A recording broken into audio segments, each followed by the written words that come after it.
Who's a pretty Game Boy? You're the prettiest Game Boy. Oh, sorry about that. I was just enjoying my collection of Game Boy. So anyway, this just arrived in the mail today, and you can hopefully see it is from J4U.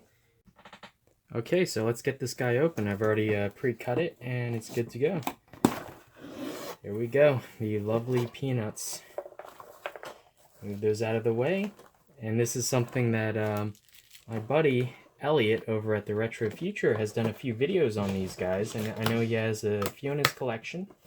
Just set this aside and show you guys what I got. Ooh, I can already see the damage. Just tear this open like it's a Christmas present. And here's the back. Beautiful, shiny, beautiful. And let's flip it over. Wow. So yeah, well, interesting teddy bears and stuff. Those are going to be removed. The shell's actually in pretty good condition, I can say. Battery contacts are clean. I'm going to grab some AAA batteries from my clear modded unit here just to test out. Let's see if it turns on.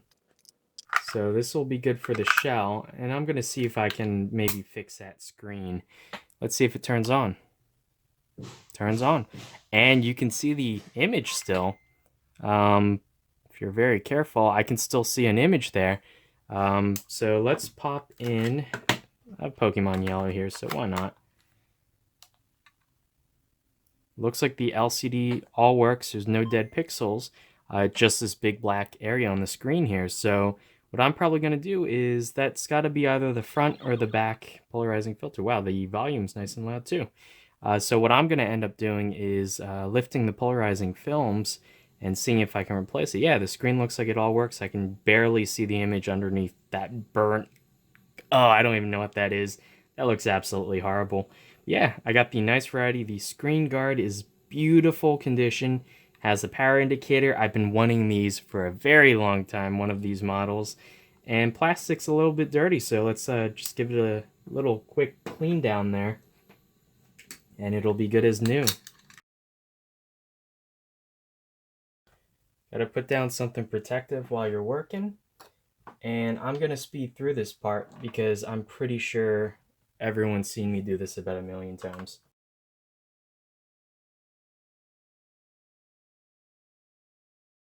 Okay, the inside cover is actually pretty clean. There's some, looks like dust on here. That can easily be wiped off. None of this really looks like it particularly needs cleaning with any kind of liquid solvents or anything like that.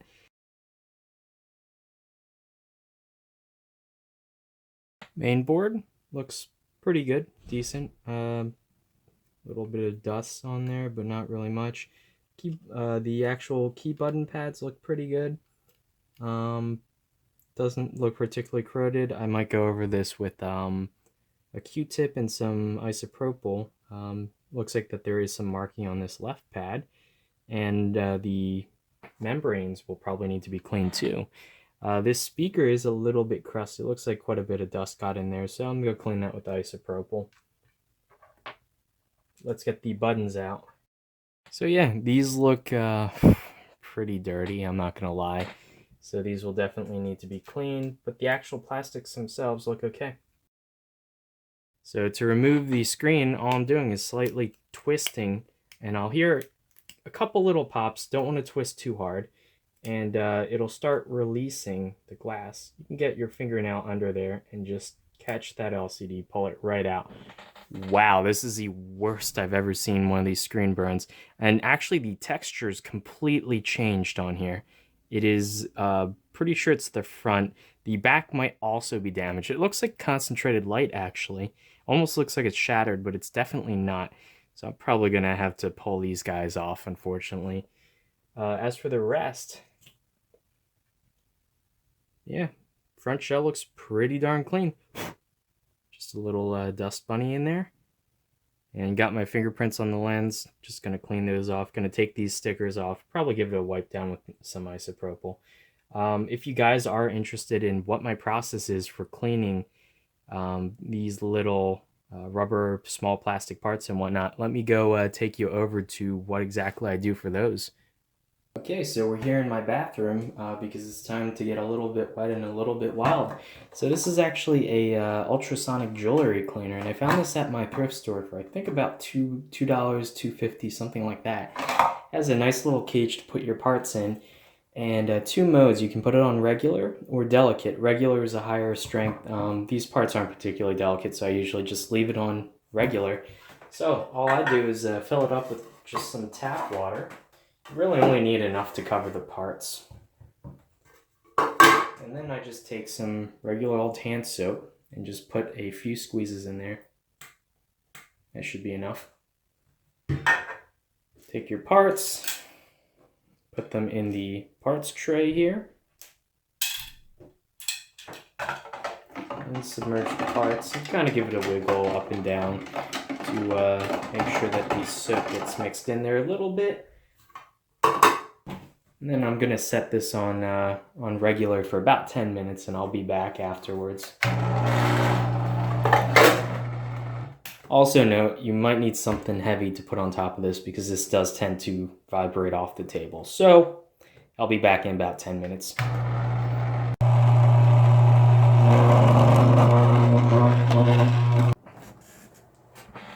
Okay, now with the buttons and all the small plastic pieces all nice and clean, we'll just set those to the side.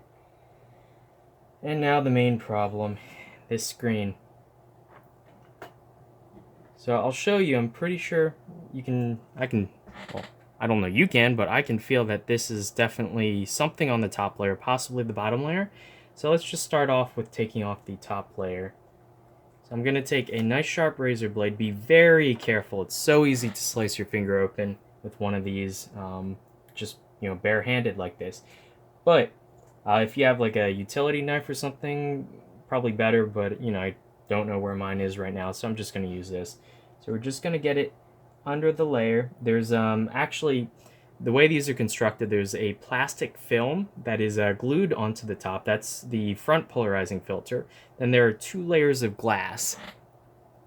And they're rather thin, so you probably can't really see them right now from this angle. Then there's a rear polarizing filter that's glued onto the back of the back glass.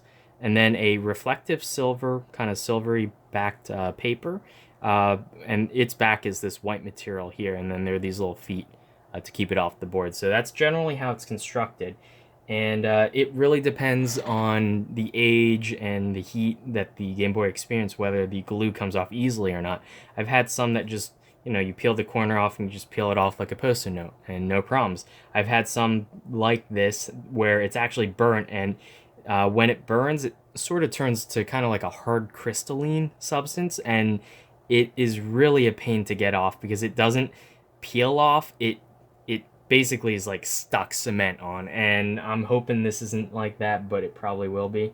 So we're just gonna get in on the edge with the razor blade and just get it started slightly enough to get our finger in there, and then we can kind of pull the rest of the way.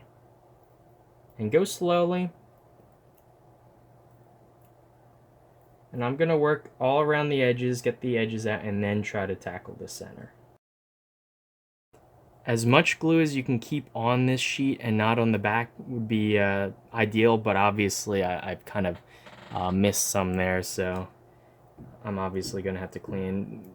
You know, nothing's perfect, so just going to try to do my best.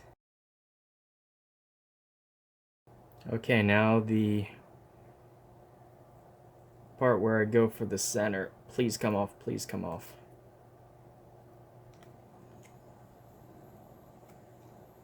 Work in small patches and kind of go back and forth, zigzag sort of, to release and work away the adhesive. This actually seems to be coming off very easy. I've had ones that fought me a lot worse than this one. And there we go. And you can hopefully see that the damage is actually on this front layer. This is a polarizing filter. And it's hard to see. It kind of looks like, oh, I don't know. There's some kind of film still on here, and it might be slightly darkened. It's hard to see, so the rear might have also sustained a little bit of damage. But let's clean the rest of this glue residue off with some isopropyl. It'll work just great as a solvent for this type of glue, and hopefully we can get this clear and then see. I'll put a new polarizing filter on, and we can see, in fact, if the back is damaged or not. So as it turns out, this is all, not all of it, but there is some of that material. I said, like, the adhesive turns from gummy to kind of like a crystal, like almost the consistency of like a sugarcane crystal or like a salt crystal. And you can use your fingernails to like scrape it away or try to use solvent. Once it gets to this point though, isopropyl doesn't really help much. Okay, so I just used my fingernails and I kind of scratched most of the area off just to kind of break up the harder clumps, and just some isopropyl alcohol, and you can see it's just rubbing right off, sort of, and leaving pretty clean area. And you can see the center and the outside looks pretty uniform, the color on the rear polarizer, so I think the rear polarizer on this unit's fine. So I just need to go through and scrub all this gunk off with some isopropyl, and looks like we're good to go. Then I could just put a new filter on and it'll work just fine. Okay, so we're all set and ready. I grabbed a new replacement polarizing filter here, and you can see I can rotate it and change the color and whatnot like normal, but you can see that all that ugliness that was originally there is gone. It's nice and clean now. So let's just do a quick reassembly and get this functional so that I can actually test that screen.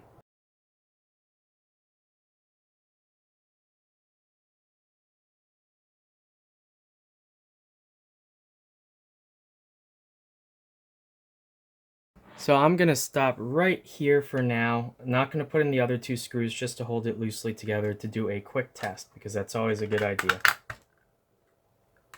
before we actually button everything up. You can see the screen now looks pretty much like a normal screen. It looks actually a little bit more green, but that's probably because I used a polarizing filter from a DMG, so the color shade might be a little bit different. Let's see if it turns on. And look at that. I can change the contrast a little bit. And you can see absolutely no issues with it. Works a treat. So I was able to restore from whatever this mess was up to a working Game Boy Pocket there. Okay, so we're all back together. Got some AAA batteries in there. Haven't finished cleaning the case, but it's actually pretty good to begin with. So I just want to see.